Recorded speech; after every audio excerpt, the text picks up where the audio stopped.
खुलासा कर देता हूं कैसे जी। अगर जोड़ों के अंदर दर्द हो रहे हैं और घर के अंदर मकानों के सुख आपको नहीं मिल रहे हैं, घर के अंदर नौकर नहीं टिक रहे हैं, तो आपको शनि की वस्तुएं दान करने का पूरा हक है, जिसमें उड़द साबुत, काले चने, सरसों का तेल, काला कपड़ा और लोहा, ये सब कुछ आता है। और अगर आप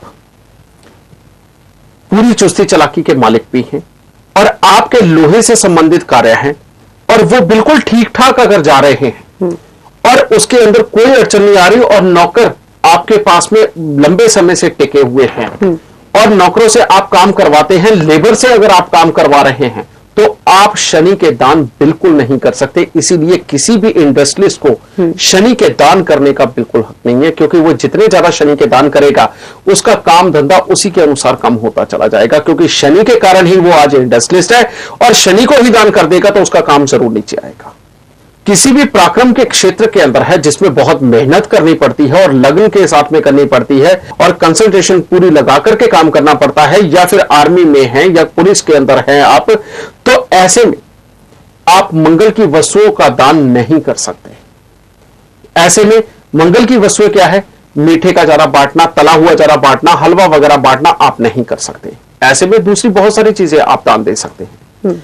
अगर आप नौकरी करते हैं और आपकी नौकरी बहुत अच्छी जा रही है, आप अपने काम की जगह पर बिल्कुल खुश हैं और वहां पर काम वाले जो लोग हैं जो आपके साथ जुड़े हुए उनसे भी आप पूरी तरह से खुश है, सेटिस्फाई हैं, तो ऐसे में इंसान को तांबे का दान और गेहूं का दान बिल्कुल नहीं करना चाहिए, क्योंकि यह सूर्य से संबंधित है।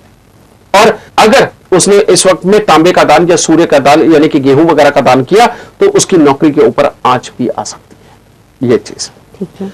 अगर आपके प्रोफेशन जो है एडवाइसेबल है, यानी कि आप लोगों को एडवाइस करते हैं कि ये कार्य करें ये ना करें, टीचिंग प्रोफेशन है अगर आपका, ठीक है, तो ऐसे में आप पीली वस्तुओं का दान बिल्कुल नहीं कर सकते, जैसे कि चने की दाल, चने की दाल, केसर, पीले कपड़े, इनके दान आप बिल्कुल नहीं कर सकते। और अगर ये करेंगे तो आपके करियर के ऊपर चोट आ जाएगी, ठीक है। और अगर आपके घर के अंदर अस्थमा वगैरह है, एलर्जी है, जुकाम वगैरह की शिकायत रहती है, तो आप जितनी ज्यादा चने की दाल का या पीले कपड़ों का दान करेंगे आपको उतना ही फायदा पहुंचेगा। यह भी चीज है। अब इसके बाद में आ जाइए केतु की तरफ।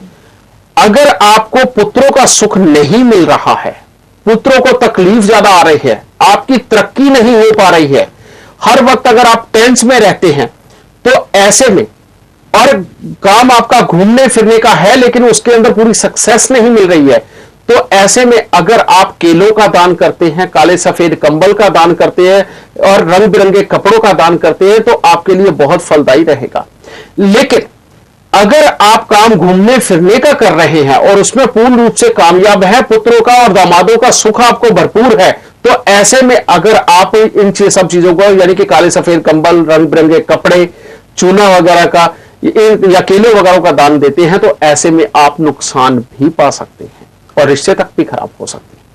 और अगर आप मीडिया लाइन के अंदर हैं और आप कैमरे का काम कर रहे हैं, टेप का काम कर रहे हैं या कैमरा फेस करने का काम कर रहे हैं, तो ऐसे में आप राहु की वस्तुओं का दान नहीं कर सकते, जैसे कि कच्चे कोयले वगैरह हो गए, नील का दान हो गया, तेजाब वगैरह हो गया या सिक्का लेड वगैरह हो गया, इन सब चीजों का आप ज्यादा दान नहीं कर सकते, ना बहा सकते हैं।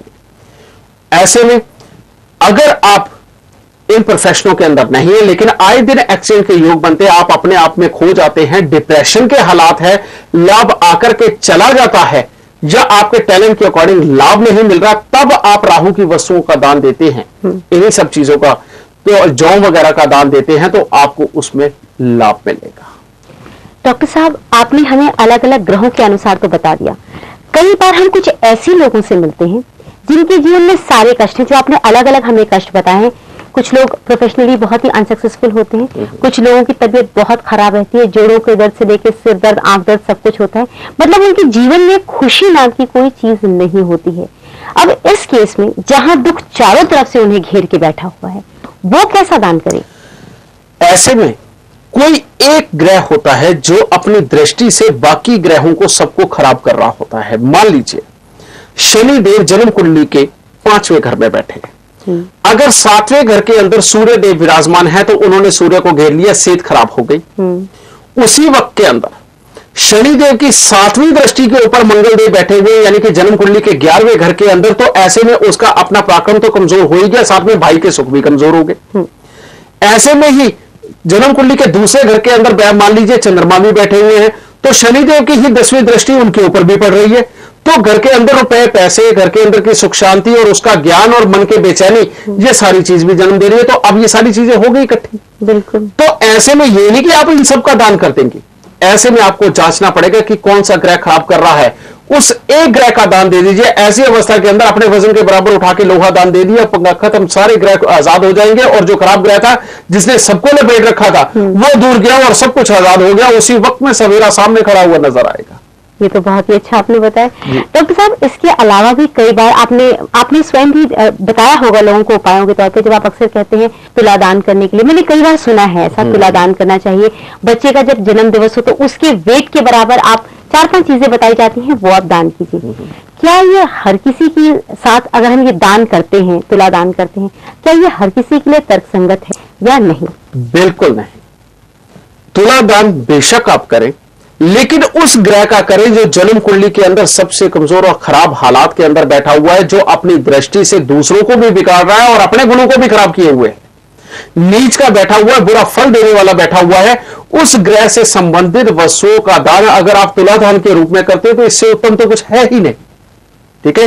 और अगर वो सालाना करते हैं तो और भी बढ़िया। जैसे कि राहुदेव 11वें स्थान के अंदर बैठे हो, 8वें स्थान के अंदर बैठे हो, हम कहते हैं कि हर जन्मदिन पर 8 किलो सिक्के के 8 टुकड़े करके उसको जल प्रवाह करें। हर साल का वो उपाय बताया गया है। हर वक्त अपनी जेब के अंदर चांदी का चकोर टुकड़ा रखें। घर के अंदर, घर की सीढ़ियों के ऊपर और नीचे कबाड़ बिल्कुल ना रखें, ठीक है, क्योंकि 11वां घर सीढ़ियों का यानी कि लाभ का प्रतीक होता है। वहां पर राहु की स्थापना आपको बिगाड़ती रहेगी। तो इस प्रकार से जो ग्रह खराब हो उसकी वस्तुओं का दान आपको सदा ही सुखदायी रहेगा। और जो ग्रह आपकी जन्म कुंडली के अंदर अच्छे हैं, आपने श्रद्धावश या शौकवश किसी भी तरह से अच्छे ग्रहों की वस्तुओं का दान दे दिया तो आपको भुगतना पड़ेगा। नहीं, हम नहीं चाहते कि हम किसी भी कारणवश भोगे। जब तक आपका सानिध्य है, आपका साथ है, आपका मार्गदर्शन है, मुझे नहीं लगता कि हम में से कोई भी ये गलती करना चाहेगा। आज जो आपने जानकारियां दी वो हमारे लिए बहुत ही लाभकारी रही हैं। आगे भी आपसे जानेंगे सुखमय रहने का क्या तरीका है। बहुत बहुत धन्यवाद। माता रानी सबको सुखी रखे। अगर आप